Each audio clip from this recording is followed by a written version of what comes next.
अस्सलाम वालेकुम. वालेकुम अस्सलाम. अल्हम्दुलिल्लाह. प्रिय विद्यार्थ्यांनो, आपण सर्व कुशल मंगल आहोत. अल्हम्दुलिल्लाह. चला मग शिक्षणाची सुरुवात करूया. लहान असताना किंवा ज्यावेळी तुम्ही लहान होते किंवा तुम्ही पाहत आहात घरी, तर सर्वप्रथम घरी मुलांना सर्वप्रथम कोण बोलणं शिकवतो? आम्ही, आई. Very good.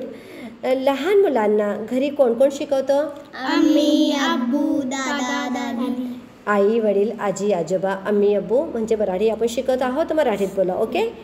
थोडे मोठे झाल्यावर मुलांना शिक्षण कुठून प्राप्त होतं?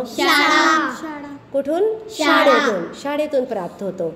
तर विद्यार्थ्यांनो, चला आज मग आपण आपल्या मराठी पुस्तकातील कविता शाळा ही शिकूया. मराठीची पुस्तक काढा.